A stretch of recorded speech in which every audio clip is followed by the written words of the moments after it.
Welcome back to Astronomy Daily, the show that gets you caught up on the cosmos every single day. I'm Anna. And I'm Avery.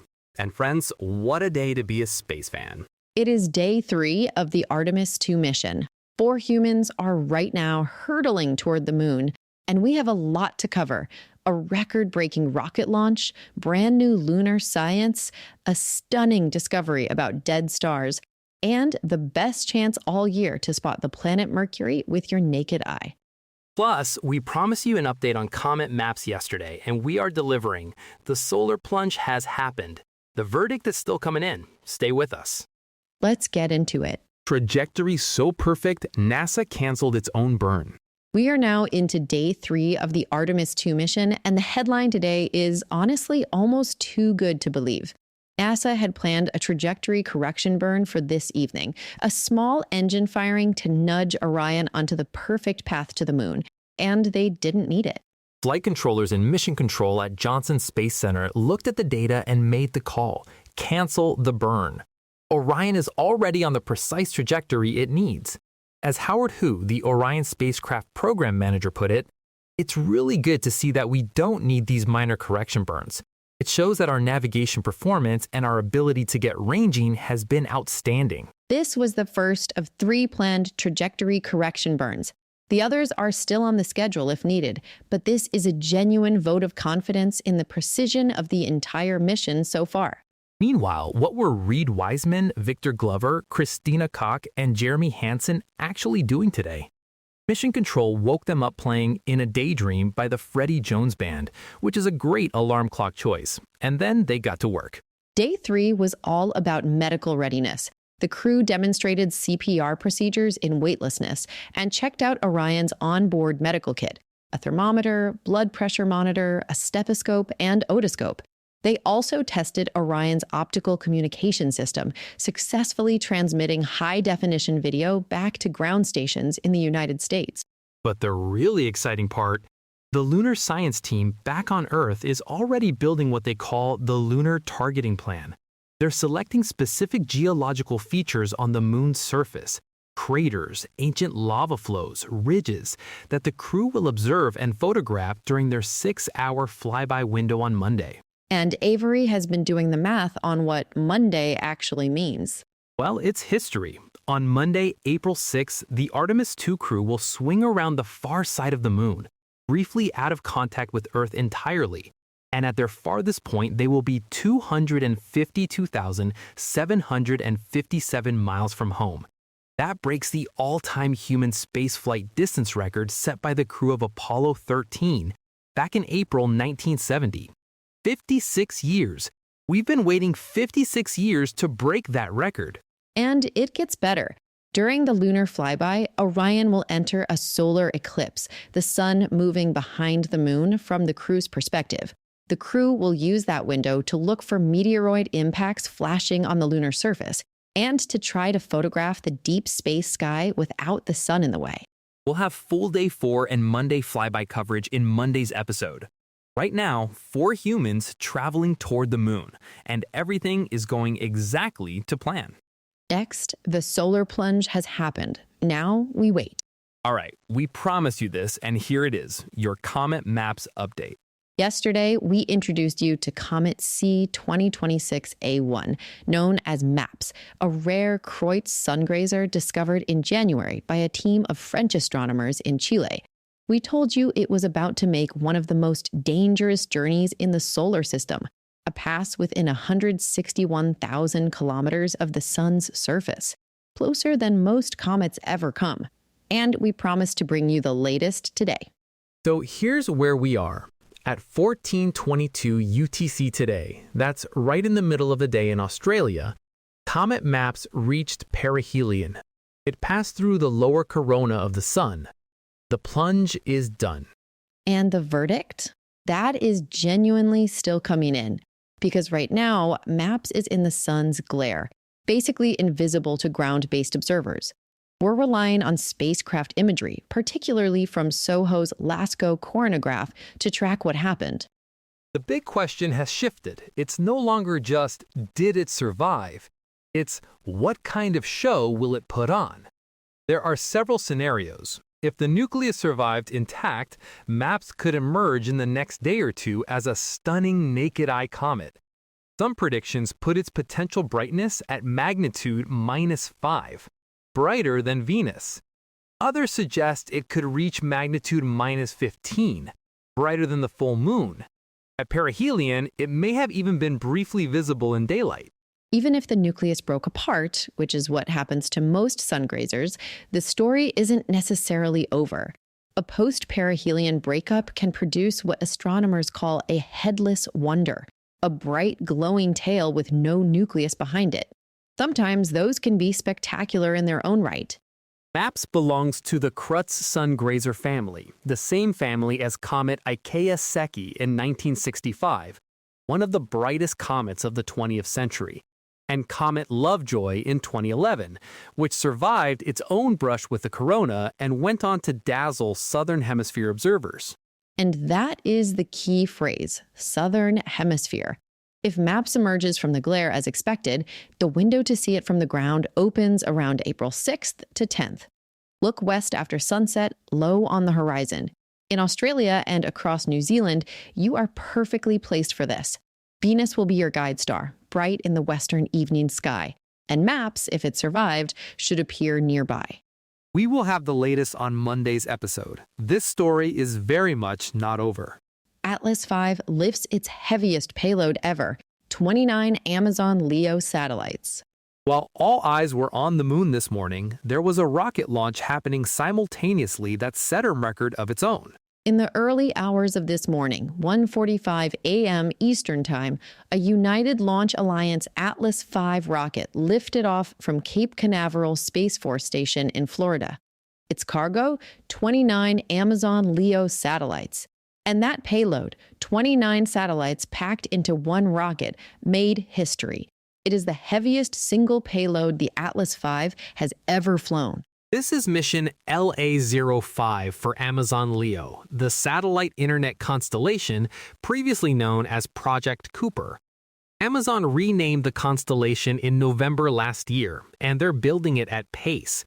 With today's launch, they now have around 241 satellites on orbit, out of an eventual constellation of more than 3,200. The Atlas V flew in its most powerful configuration, the 551 variant, with 5 solid rocket boosters strapped on, and ULA engineers made specific modifications to the Centaur upper stage and its dispenser system to carry the extra load. These 29 satellites went up on a northeast trajectory to a low Earth orbit of around 450 kilometers.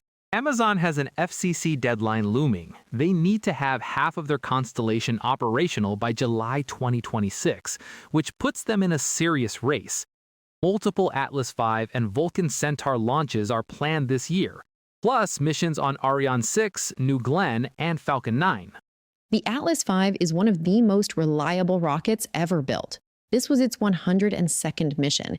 And while the Vulcan Centaur is taking over as the primary heavy lift vehicle going forward, today proved the old workhorse has still got it. Okay, our next story. Moon's hot-cold divide may be wrong. Blue Ghost rewrites lunar science. With the Artemis 2 crew heading toward the moon right now, this next story feels especially timely because new data from the moon's surface is challenging something scientists thought they understood for decades. Firefly Aerospace's Blue Ghost lander touched down in the moon's Mare Crisium, the Sea of Crises, back in March of 2025. It operated for a full lunar day, drilling into the surface and sending back over 110 gigabytes of data. And now, a year on, scientists are presenting the first major scientific results, and they are surprising. The long-standing view of the moon has been this. The near side, the face we always see from Earth, is geologically hot. It's dominated by ancient volcanic plains, and beneath the surface, there's a concentration of heat-producing radioactive elements, particularly thorium, in a region called the Procellarum creep terrain.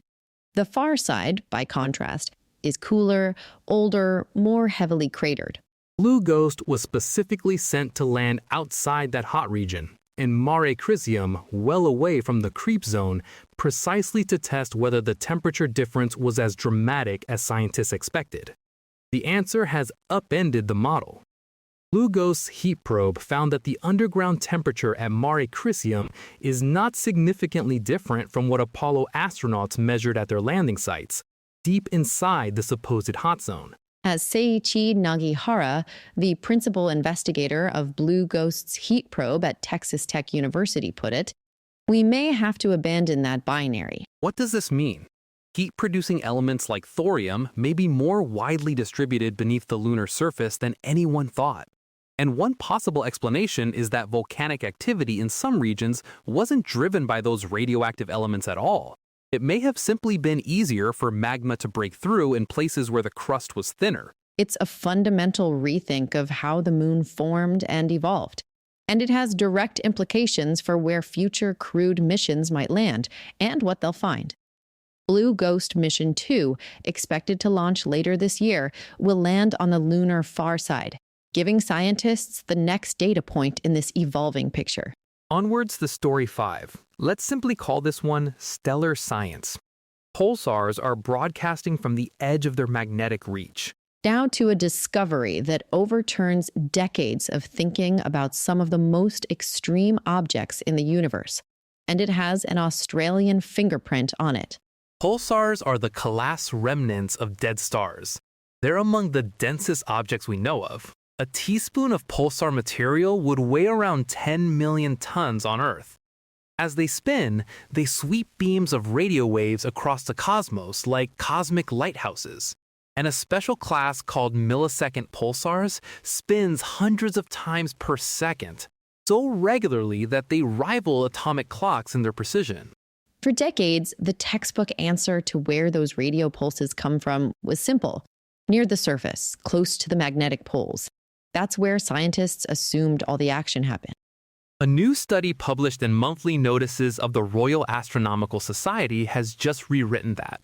Professor Michael Kramer from the Max Planck Institute for Radio Astronomy in Germany and Dr. Simon Johnson from Australia's own CSIRO analyzed radio observations of nearly 200 millisecond pulsars and compared them with gamma-ray data from NASA's Fermi Space Telescope. What they found, about 1/3 of millisecond pulsars are broadcasting radio waves from two completely separate regions at once. Not just the magnetic poles, but also from a distant swirling zone of charged particles called the current sheet, right at what's called the light cylinder.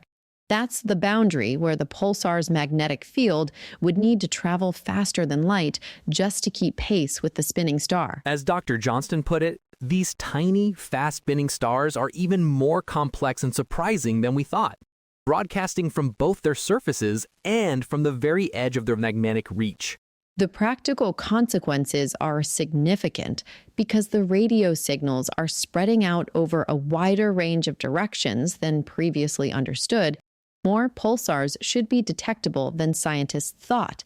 And that's good news for projects like pulsar timing arrays, networks of pulsars used as detectors for gravitational waves rippling across the universe. A great piece of science and a proud moment for CSIRO, Australia's national science agency. And finally today, an invitation to go outside and look up, because right now, Mercury is putting on its best performance of the entire year, and we have the best seats in the house. Mercury reached what astronomers call greatest elongation on April 3rd, the point where it appears farthest from the sun in our sky. This is the year's greatest elongation for Mercury, full stop. The best it will get all of 2026. Here's the key thing about Mercury. It's always close to the sun in our sky, which makes it genuinely difficult to spot. Most people have never actually seen it. Greatest elongation is your best window. The planet pulls as far from the sun's glare as it ever gets, giving you a brief, clear opportunity before it slips back. Right now, Mercury is sitting about 28 degrees from the sun, rising in the eastern sky before dawn. Look east about 30 to 40 minutes before sunrise. You're looking for a steady point of light, magnitude around 0.4, which is bright enough to see with the naked eye under decent conditions. It's sitting low on the horizon, just above Mars, in the constellation Aquarius. And here's the southern hemisphere advantage. This is specifically the best morning apparition of Mercury for the southern hemisphere in 2026. From Australia and New Zealand, the geometry of the ecliptic gives us a steeper angle to the horizon. Mercury climbs higher and stays out of the murk longer than it does for northern hemisphere observers. If you have binoculars or a small telescope, there's a bonus. Mercury is currently showing a half-illuminated phase, what astronomers call a quarter phase. You can see it going through phases just like the moon, which is something a lot of people don't realize about Mercury. And keep watching the eastern sky over the next couple of weeks, because Mercury, Mars, Saturn, and Neptune will gather in a tight cluster on the morning of April 18th. 3 of those 4 will be visible to the naked eye, close enough to cover with 3 fingers held at arm's length. A lovely little planetary alignment to chase. So this week, look east before sunrise for Mercury. Look west after sunset for any sign of comet maps emerging from the sun's glare. And keep an eye on Monday's episode for everything you need to know about the Artemis 2 lunar flyby. And that is your Astronomy Daily for Saturday, the 5th of April, 2026. A crew heading to the moon, a comet that may be putting on the sky show of the decade, a record-breaking rocket launch, science from the lunar surface, a pulsar discovery out of Australia, and Mercury waiting for you in the dawn sky. We'll be back Monday with Day 4 and 5 of Artemis 2 and the latest on comet maps. If you're heading outside tonight, clear skies, everyone. From all of us at Astronomy Daily, keep looking up. Astronomy.